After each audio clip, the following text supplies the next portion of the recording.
Oke, thank you. Assalamualaikum warahmatullahi wabarakatuh. Waalaikumsalam warahmatullahi wabarakatuh.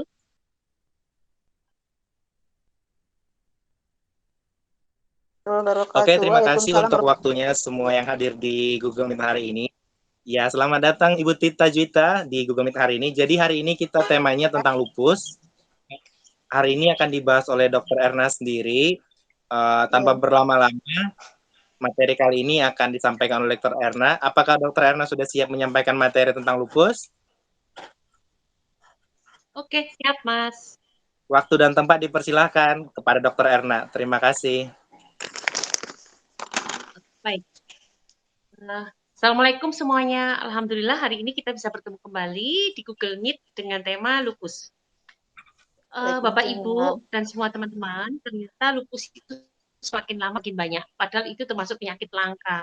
Tapi saya amati sekarang pasien yang konsultasi ke kebun kita atau ke dokter Erna ternyata lumayan relatif cukup banyak daripada sebelumnya.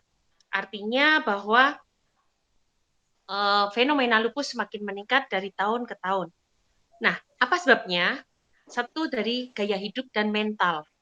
Beberapa observasi saya belum pernah membaca jurnalnya, tapi dari observasi saya melihat mereka yang mudah terkena lupus adalah orang-orang yang mudah depresi atau orang-orang yang mudah terkena stres. Apa-apa terlalu dipikirkan dan lupa untuk merelaksasikannya kembali. Nah, itu satu. Kemudian biasanya diderita pada wanita. Kemudian yang ketiga, diderita pada mereka yang berusia antara 15 sampai 45 tahun. Nah, penyebabnya dari observasi saya tadi, mereka rata-rata memang memiliki uh, mental atau jiwa atau yang depresif, yang mudah sedih, apa-apa serba dipikir, dan tentu selain itu didukung oleh lingkungan atau kehidupan sehari-hari yang kurang sehat. Maaf ini jadi ngomong kurang sehat. Tapi memang ketika kita bicara sehat, maka kita tahu bahwa kalau kita mau ngomong sehat pasti harus banyak makan sayuran dan buah. Bapak, Ibu, dan teman-teman semua, coba diusahakan dalam sehari kita makan 50% dari satu porsi itu adalah sayuran dan buah. Syukur-syukur sayuran dan buah mentah. Kenapa? Sayuran dan buah adalah satu-satunya sumber bahan alam yang kaya dengan antioksidan. Kenapa? Pada mereka melimpah ruah senyawa polifenol. Senyawa polifenol ini sangat kaya, sangat potensi memiliki aktivitas antioksidan. Sedangkan kita tahu bahwa radikal bebas, lawannya antioksidan, radikal bebas itu adalah sumber dari segala masalah.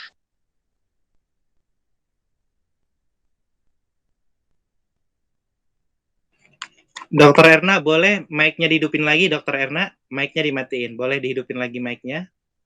Mic. Ya, tadi mati. Mikrofon, ya. Oke, Oke. terima kasih. Lanjut, Dokter Erna. Terakhir sampai apa ya, Mas John? Mas Jono?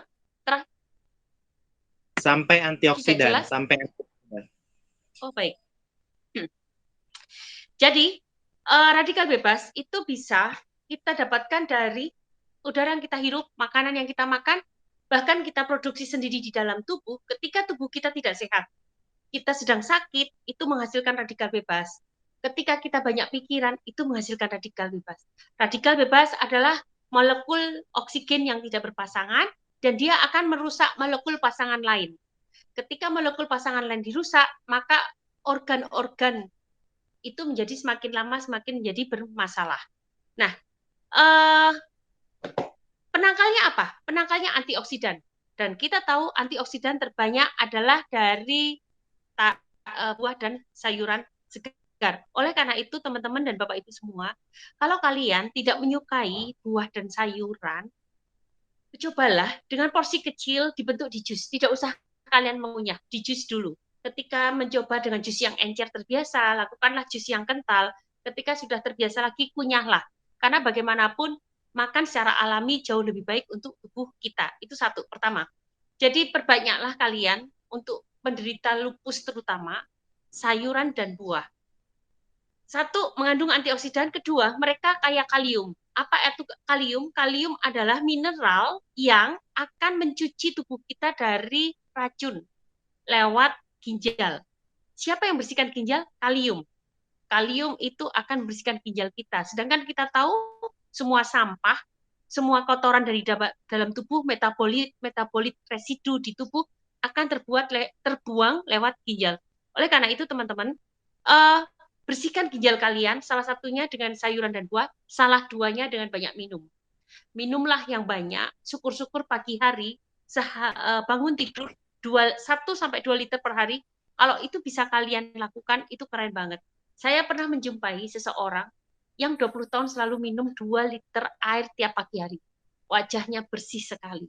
Dan itu saya lihat reaksi detoknya sangat sempurna ketika kita minum banyak. Nah, yang ketiga, hindari sesedikit mungkin sentuhan yang berbau kimiawi. Makanan pabrikan, kemudian obat-obatan kimia. Cuma memang ketika penderita lupus tidak bisa terlepas dari steroid. Dan biasanya semakin lama maka kadar steroidnya akan semakin tinggi.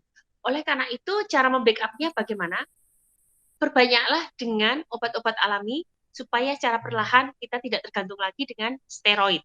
Nah, uh, steroid pernah saya tulis di Facebook. Mungkin teman-teman kalau pengen tahu apa sih itu steroid, itu pernah saya tulis di Facebook. Boleh dicari di Facebook Dr. Erna Cita atau di fanpage Klinik Herbal Kebun Kita. Itu pernah saya tulis apa manfaat, mengapa kita memakai steroid dan apa efek buruk dari steroid, itu pernah saya tulis di sana, dan mudah-mudahan itu bisa menambah wawasan kita semua. Nah, tadi ya, jadi apa sih yang harus dilakukan oleh penderita lupus? Satu, pola makan harus diganti. Perbanyaklah sayuran dan buah, bersihkan tubuh kita, detox tubuh kita dari metabolit-metabolit yang mengganggu, kemudian banyak minum, kemudian yang ketiga, konsumsi. Kalau menghindari obat kimia untuk penderita lupus jelas tidak mungkin, oleh karena itu konsumsilah herbal-herbal pendukung untuk penderita lupus. Setelah ini akan kita bahas herbal apa yang baik untuk penderita lupus. Kemudian yang keempat, mental, hati kita, jiwa kita, coba kita damaikan dengan kondisi kita. Kita berdamai dengan kondisi. Karena kita tahu bahwa penderita lupus itu adalah sangat berat, termasuk penyakit langka walaupun sekarang mulai banyak, dan hampir menyerang semua tubuh kita. Rambut rontok, tidak bisa tidur, pegel linu, dada berdebar, lemes, anemia, badan kaku, hipertensi atau hipotensi, hampir semua penyakit organ kita itu bisa terkena. Gangguan ginjal, nefritis karena autoimun juga bisa. Dan itu sangat-sangat tidak nyaman di tubuh dengan gejala yang tidak khas, karena hampir semua gejala itu kita rasakan. Nah, oleh karena itu, berdamailah. Penderita lupus mohon untuk berdamai dengan rasa sakit itu, dengan penyakit itu, dan punya semangat untuk memperbaiki. Ketika kita mulai punya semangat untuk memperbaiki, kita berdisiplin dengan apa yang kita makan, kita asup, saya yakin pelan-pelan lupus itu akan menjadi normal kembali. Oh ya, teman-teman udah tahu kan lupus itu apa? Udah tahu ya bahwa itu penyakit autoimun? Tadi saya lupa ya. Jadi lupus itu adalah penyakit autoimun di mana tentara-tentara tubuh kita terlalu banyak atau tidak peka sehingga siapapun akan diserang. Baik sel sehat maupun baik organ-organ sehat maupun organ-organ yang bukan organ. Baik sel sehat maupun sel berbahaya atau musuh dalam tubuh, semuanya ikut diserang oleh imun kita. Nah, bayangkan ya kalau ketika tentara-tentara menyerang diri kita sendiri, tentu tubuh kita menjadi semakin payah, semakin sangat tidak nyaman. Dan itu yang terjadi pada penderita autoimun. Untuk memulihkannya harus butuh waktu bertahun-tahun, dan biasanya beberapa riset mengatakan autoimun tidak bisa disembuhkan tapi dikendalikan. Tapi saya yakin teman-teman dan Bapak Ibu semua bahwa penyakit apapun sebetulnya bisa sembuh. Asal kita sendiri istiqomah atau punya semangat yang tidak padam terus-menerus sampai kondisi itu normal kembali, dan semakin dini semakin bagus. Kalau kita terlambat sampai bertahun-tahun, ya mungkin akan lebih sulit. Tapi ketika kita sudah mulai gejala autoimun, ketika kita segera melakukan tindakan yang untuk mengcounter gejala-gejala tadi, maka insya Allah kesehatan akan segera kita dapatkan. Dari sini teman-teman udah jelas ya tentang autoimun? Bu Tita, Bu Endang? Ada Bu Tita, ada Bu Endang ya?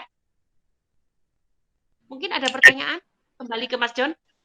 Ya, terima kasih. Iya, Ya, Dok. terima kasih Dr. Erna atas pertanyaannya. Sekarang kita akan buka ruang pertanyaan. Langsung udah kali ya, langsung Bu Tita Juwita yang udah langsung hand raise hand. Dipersilahkan. Enggak, lupus itu apa itu aja? Bu, dokter, barusan anak saya dengerin lupus itu apa katanya sekali lagi. Oh, baik-baik. Lupus adalah penyakit autoimun di mana tentara-tentara tubuh kita itu menyerang sel-sel tubuh kita yang sehat. Sehingga gejala kita nggak spesifik. Susah tidur, mual, muntah, pusing, lemes, pegelinu, yang paling banyak itu pegelinu, jari-jari kaku, kemudian rambut rontok, kulit kusam, kemudian nyeri pinggang, kencing berdarah, apalagi ya, hampir semua organ bisa terkena, tidak spesifik, kadang parah, kadang tidak parah, dan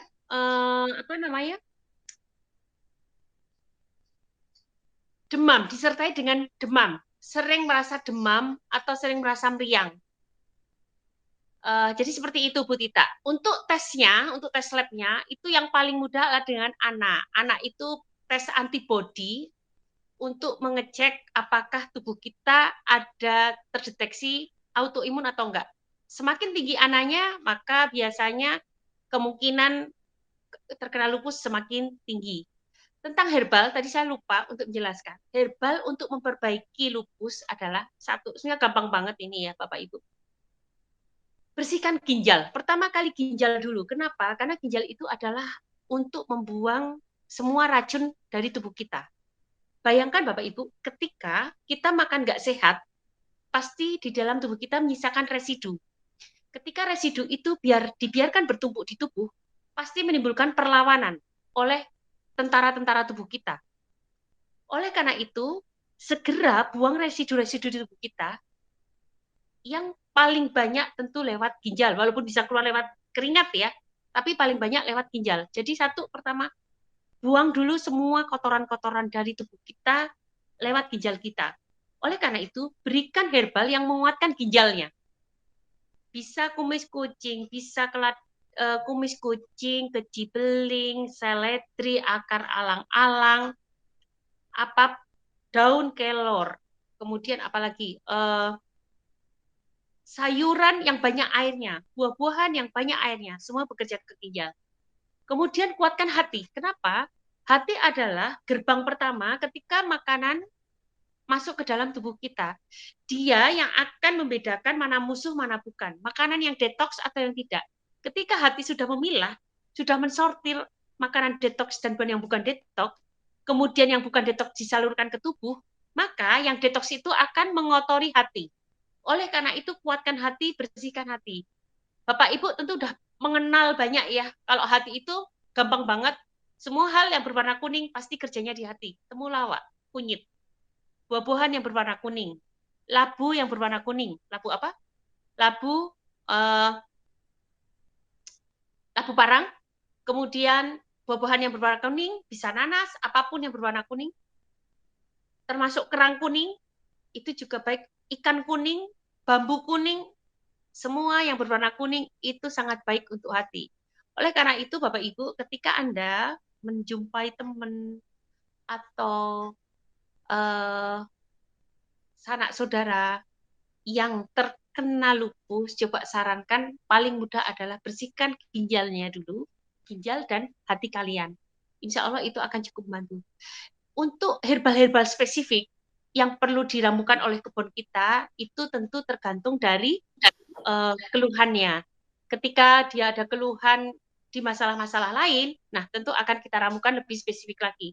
Tetapi secara umum, kuatkanlah hati Anda, kuatlah ginjal Anda, maka lupus itu juga akan lebih kuat. Lupus itu akan melisis secara perlahan.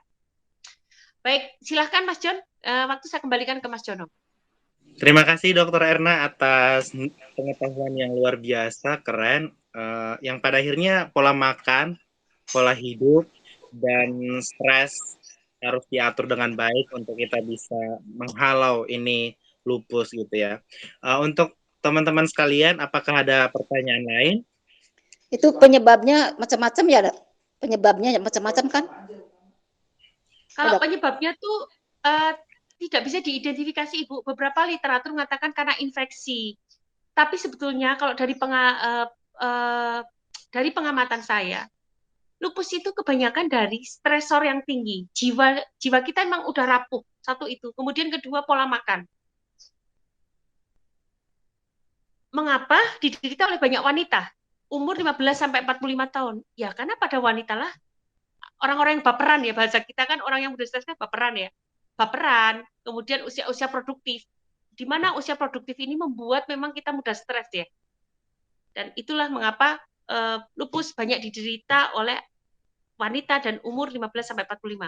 Dan sayangnya karena ini sulit disembuhkan, itu penyakit ini terus melaju sehingga mereka di usia tua.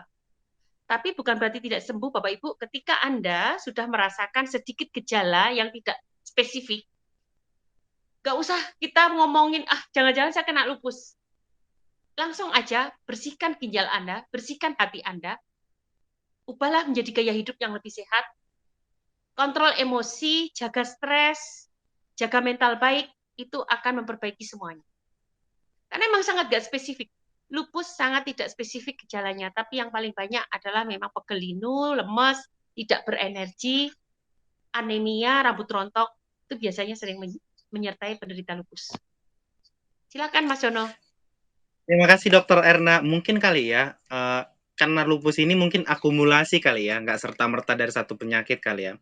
Aku juga pernah baca artikel, ini autoimun timbul karena katanya ketika kita terlalu sepele, ketika tubuh kita udah lemas, udah sakit, udah panas, terus tiba-tiba kita tidur sembuh gitu, dan kita nggak kasih asupan yang baik gitu, dan itu akumulasi ketika kita membiarkan hal tersebut, itu yang akan menjadikan nanti autoimun atau lupus sendiri. Itu sih artikel yang pernah aku baca terhadap penyakit ini gitu.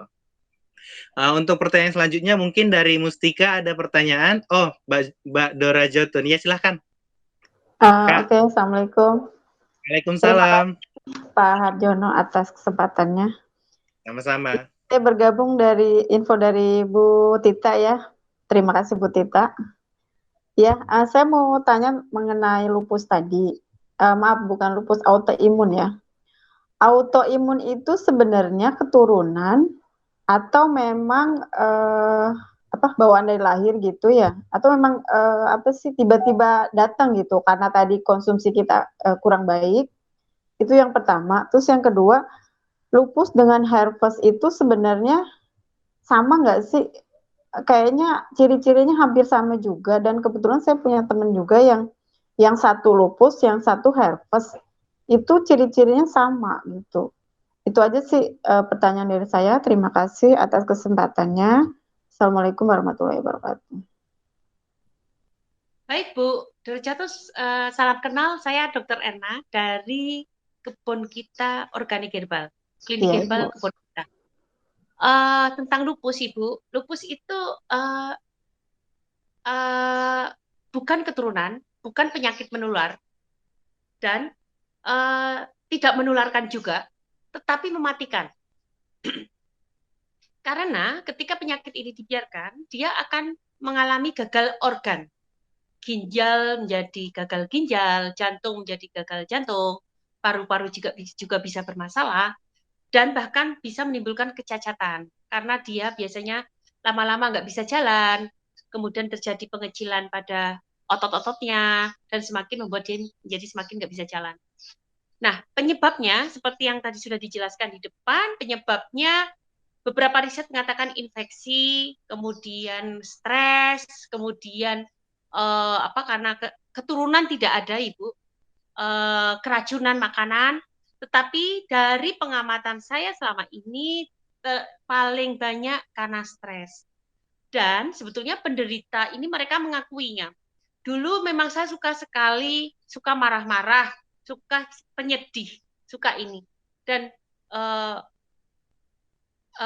mereka rata-rata ngomong gitu, dan mereka memang biasa juga dengan pola makan yang biasa makan di luar.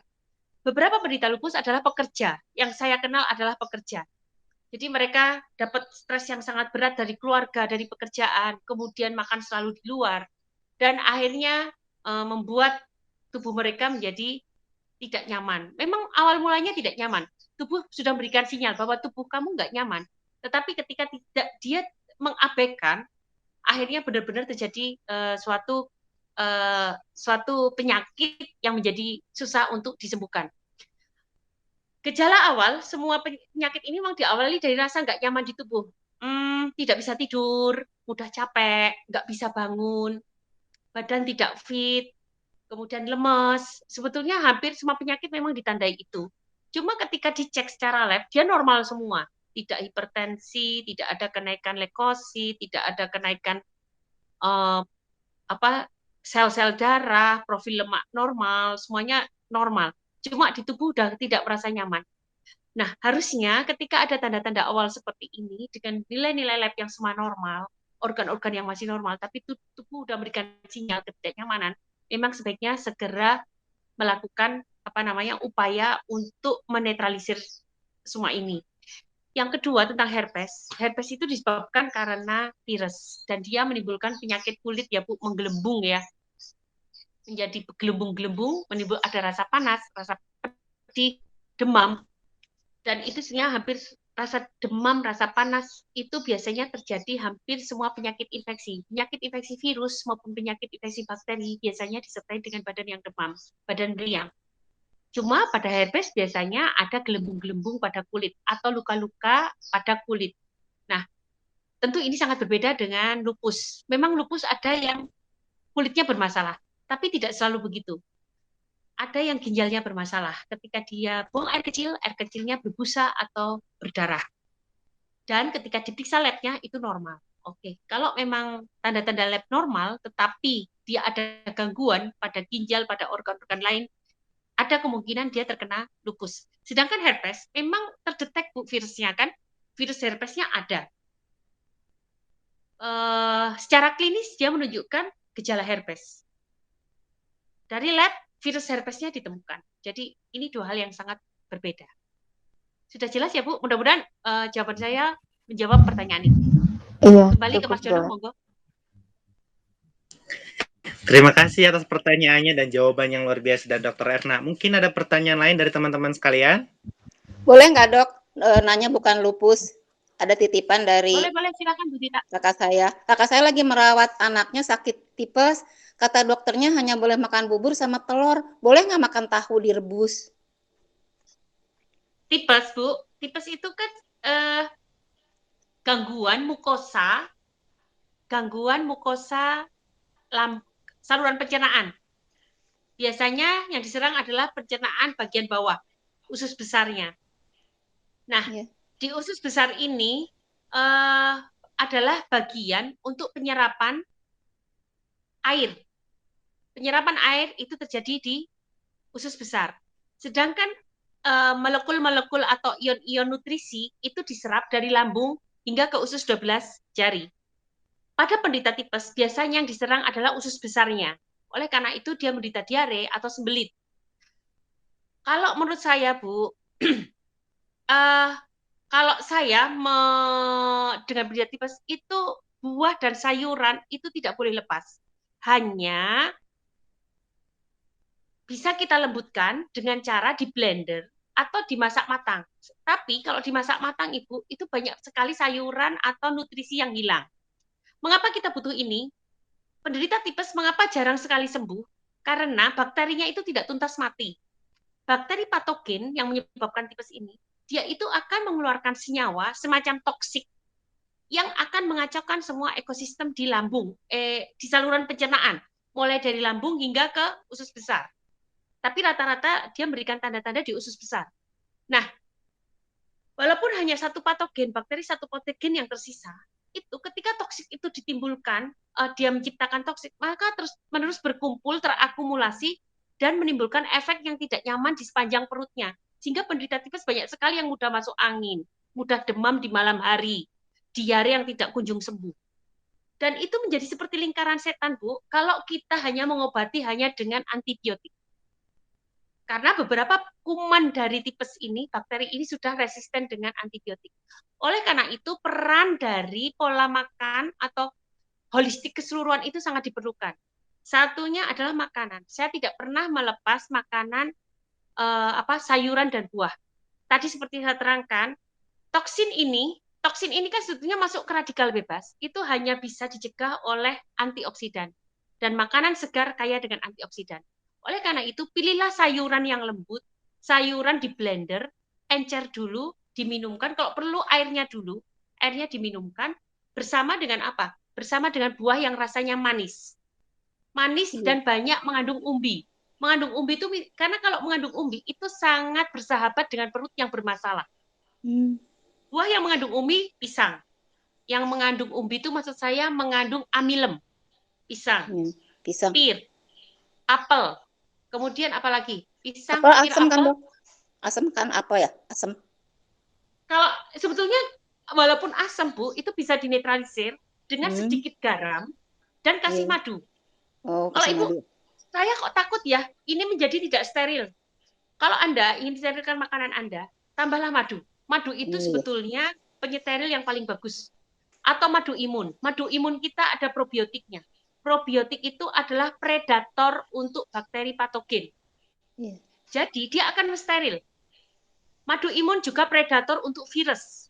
Jadi ketika makanan kita atau makanan mentah yang kita jus itu kita nggak yakin dengan higienitasnya, kita tambahkan madu imun atau kita tambahkan dengan madu hutan asli, karena madu hutan secara keseluruhan ketika asli dia bersifat antibiotik juga, antiseptik juga, atau tambahkan dengan propolis. Pilih salah satu di antaranya. Tapi dari pengalaman saya yang paling kuat adalah probiotik. Saya mengobati luka, baru-baru ini saya mengobati luka dengan propolis dan probiotik. Ternyata nyeri itu hilang ketika saya tambahkan dengan probiotik, bukan dengan propolis. Jadi pola makan, Bu, tetap harus dilakukan. Berikan sayuran yang bersahabat dengan tubuh. Iya, kalau tahu boleh nggak, Dok? Tahu. Boleh semua. Tapi lembutkan, karena pada dasarnya orang tipes itu penyerapannya sangat buruk, enzim-enzimnya berkurang. Jadi kita bantu secara teknis dari luar dengan dilembutkan. Kemudian kita bantu enzimnya dari luar. Makanan yang mengandung enzim dari luar hanya yang sifatnya mentah. Madu mentah, raw honey masih mengandung enzim. Kemudian sayuran mentah masih mengandung enzim, buah mentah masih mengandung enzim. Dan itu lebih mudah diserap oleh tubuh kita yang bermasalah, tapi dengan syarat ketika sudah dilembutkan, dihaluskan. Karena orang sakit itu ngunyah aja udah males kan, dia sudah tidak punya energi. Jadi dibantu oleh tubuh kita. Probiotiknya apa? Kenapa, Bu? Probiotik. Contohnya probiotiknya pakai madu imun aja, Bu. Kita ada madu imun. Probiotiknya madu, ya. Iya, madu. Probiotik, madu belum tentu mengandung probiotik. Tapi kalau madu imun, madu hutan yang ditambah dengan probiotik menjadi madu imun. Jadi carinya madu probiotik ya, bukan madu asal-asalan. Iya, madu probiotik. Kalau Ibu mau mencari khusus probiotik, sebetulnya ada di apotek, Ibu. Tapi kalau madu probiotik, saya belum tahu produk lain yang sudah pernah membuat. Kalau kebun kita sudah ada. Tapi kalau Ibu mencari khusus probiotik saja, sebetulnya itu bisa didapatkan di apotek. Ibu bisa menanyakan di sana. Dan pilihlah probiotik dengan strain bakteri yang paling banyak. Strain itu sampai ribuan, Ibu. Semakin strainnya semakin banyak, itu semakin mahal harganya biasanya. Tapi itu semakin bagus buat kesehatan usus. Jadi satu, buah dan sayuran jangan dilupakan. Kemudian, Bu, tambah nutrisi dari luar seperti vitamin. Itu jelas. Orang tipes penyerapannya sangat buruk. Oleh karena itu butuh vitamin tambahan, multivitamin. Kemudian makanan jelas harus dihaluskan. Karena secara teknis, usus itu sudah bermasalah. Dia tidak bisa mengolah makanan kasar menjadi lembut. Cacing, Bu, jangan lupa. Nah, itu cacingnya itu berupa cacing, apa? Entah itu mau merebus sendiri, ambil cacing tanah, direbus sendiri, biar nggak bau, ditambahin rempah. Kan di apotek banyak ya, Dok? Di di apotek bisa, atau menggunakan cacing dari kebun kita juga bisa. Ada. Kemarin kebetulan Ibu, kita dapat pasien yang udah bertahun-tahun tidak kambuh mahnya, dan dia sudah mencoba cacing dari apotek, tapi badan masih tetap demam, dan alhamdulillah setelah mencoba cacing yang kita, itu menjadi lebih bagus.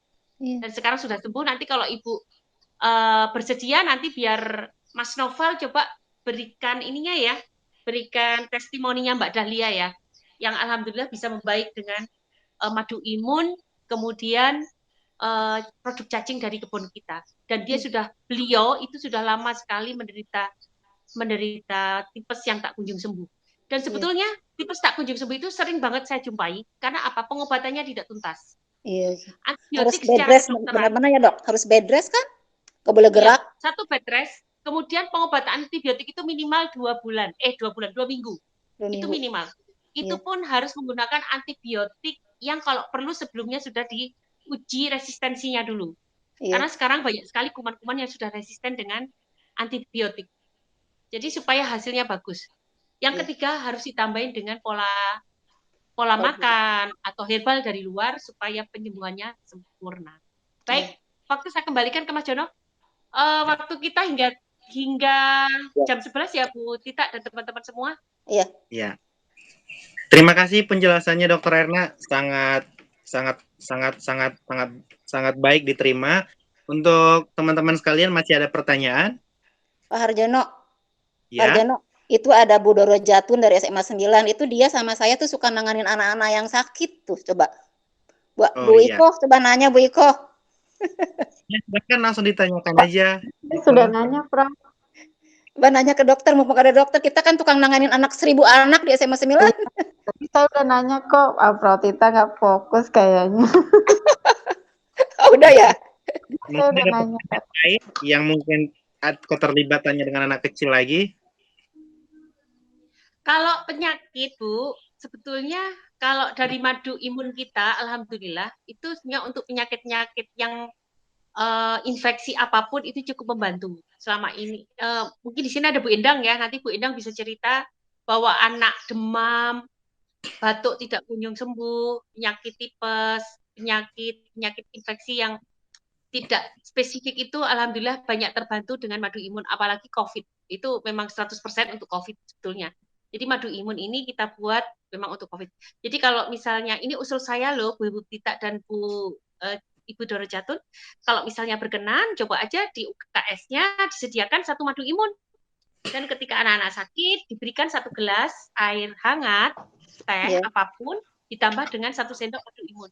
Insya Allah itu akan mempercepat penyembuhannya. Karena untuk gejala mah pun juga akan membaik. Nanti Mbak Endang mungkin kalau ada waktu, mungkin bisa cerita pengalamannya. Waktu saya berikan ke Mas Jono lagi, monggo. Mas Jono, satu lagi, itu madu imun udah baru umur berapa tuh boleh minum itu? Cucu saya 4 tahun, boleh nggak? Boleh, di atas 1 tahun sudah boleh, Ibu. Oh, udah. Di atas 1 tahun. Udah boleh ya? Sebetulnya pun untuk bayi tidak masalah, tapi saya agak khawatir dengan orang tua yang tidak bisa memberikan secara secara terukur. Saya khawatirnya itu. Bayi di atas 6 bulan setelah melewati fase eksklusif sebetulnya juga nggak masalah. Tapi saran saya untuk lebih amannya di atas 1 tahun hingga dewasa. 1 sendok aja dulu ya? Ya, dari dosis terkecil dulu Bu, apalagi untuk anak-anak mungkin 1 sendok teh ya. 1 sendok ya. Makasih dok. Iya, terima kasih Dokter Erna. Mungkin ada pertanyaan atau tambahan dari Mbak Endang? Mbak Endang masih ada di sini?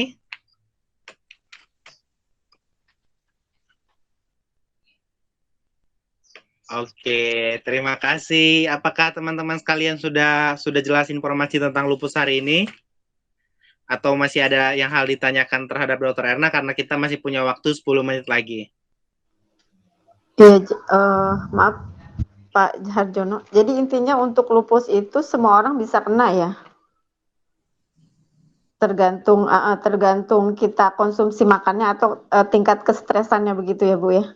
Betul, bisa banget Bu. Oleh karena itu tanda-tanda awal, jika kita sudah mudah letih, lesu, tidur tidak nyenyak, segera perbaiki. Kok jadi deg-degan? Enggak ya? Kenapa? Saya lagi ngerasain begitu akhir-akhir ini, cepat lelah, terus lemas, itu beberapa kali ya susah tidur gitu sih. Sempet bingung kenapa ya gitu. Ibu usianya berapa ya? Saya 35. Satu, Ibu, itu kan masih muda. Tanda-tanda ini bisa didapatkan pada orang-orang menjelang menopause. Oh, Tapi gitu ya? kalau masih 35 kan masih jauh dari menopause. Jadi Ibu, satu, ubah pola makannya. Perbanyak sayuran, buah, madu. Ganti gula pasir. Stop gula pasir, ganti menjadi madu. Tapi pastikan madunya madu asli. Karena kalaupun madunya nggak asli, itu juga akan memperburuk tubuh Nah, kita. itu yang bingung nyari madu asli itu. Berapa kali konsumsi madu selalu ada, tapi saya nggak tahu itu asli atau tidak gitu. Kebun kita dong. Pakai madu kebun kita, Bu. Madu tanpa gula, iya. madu imun. Ya, dicoba aja dulu. Monggo, beli ke Mbak Endang juga boleh tuh. Mbak Endang senyum-senyum dari tadi, Mbak senyum-senyum aja. Boleh, nanti Ibu, satu ya, Bu. Ibu banyak makan sayuran dan buah nggak?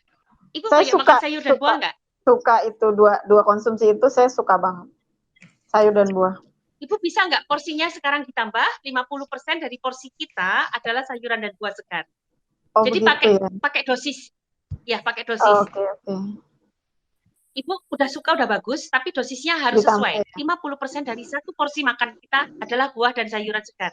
Ibu bisa potong-potong buah, bisa potong-potong sayurannya. Betul-betul segar kita makan.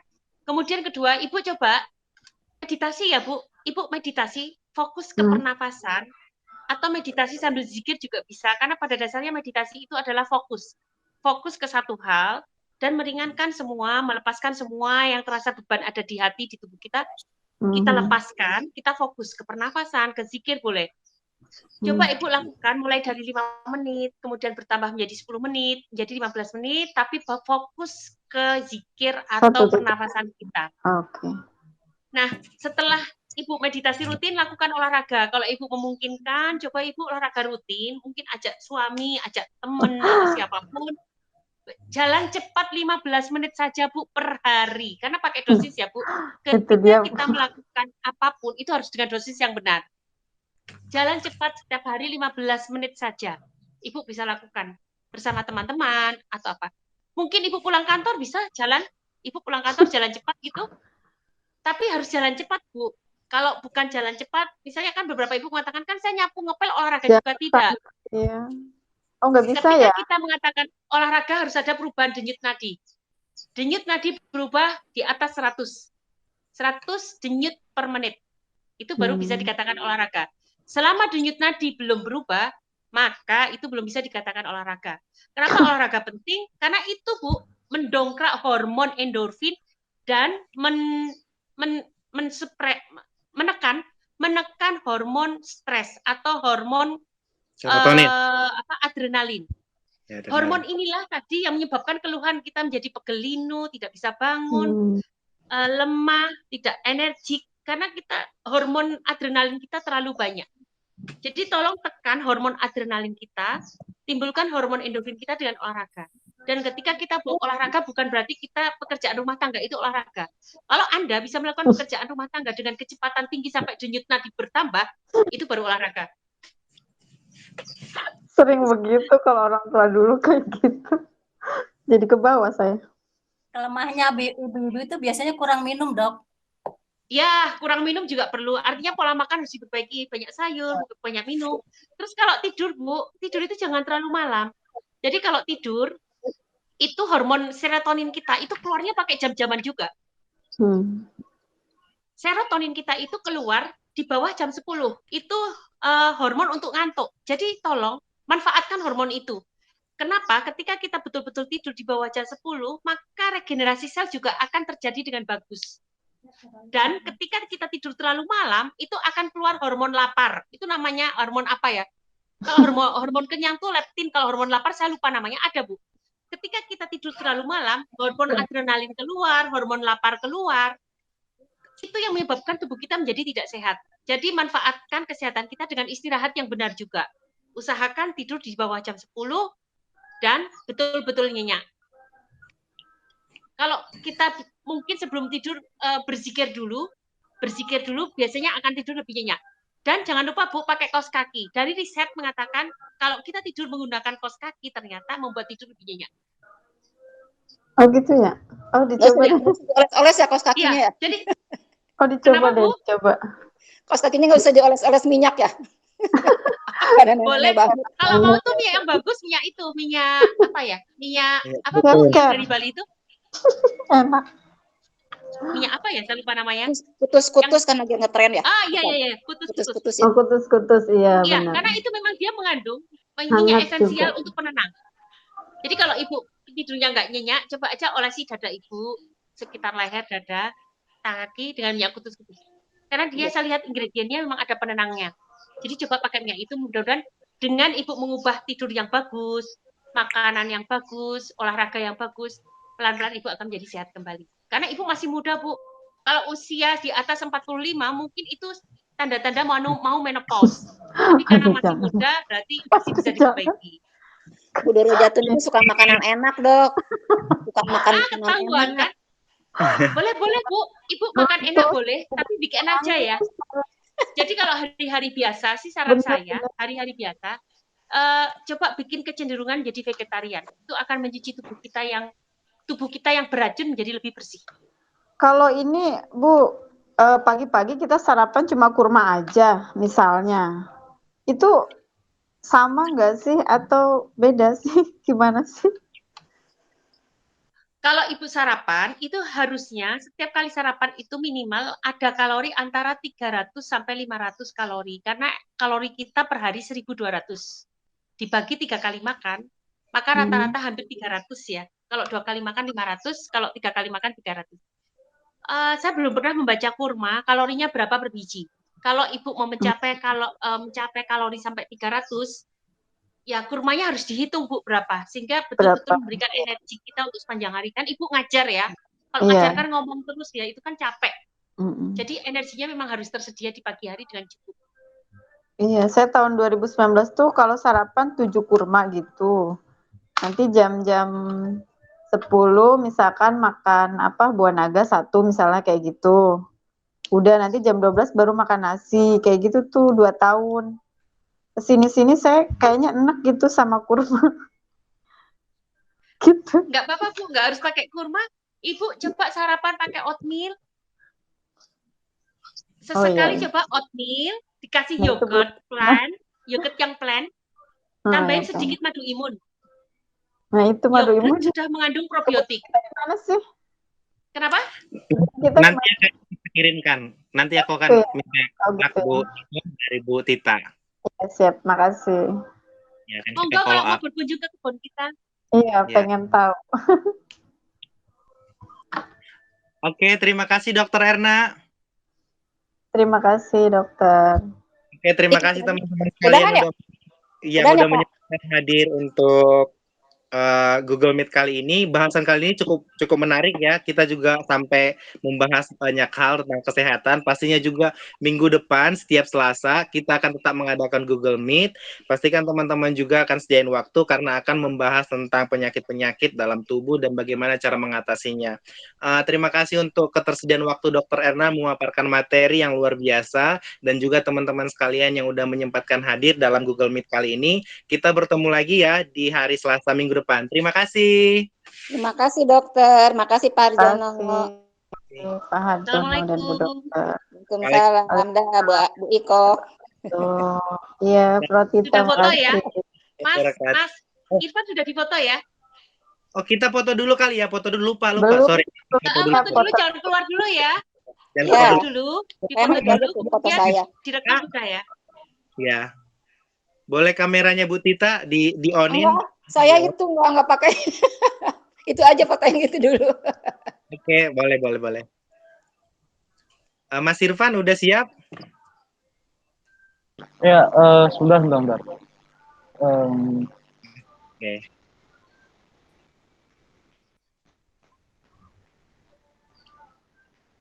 Oke. 1, 2, 3.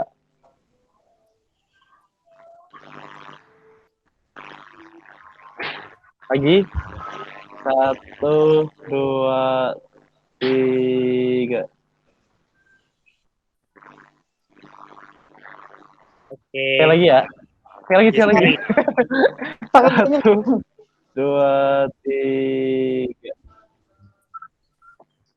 Pak Harjon. Udah. Bapak. Terima kasih Bu Iko. Sampai ketemu di Iya. hari Selasa. Assalamualaikum warahmatullahi wabarakatuh.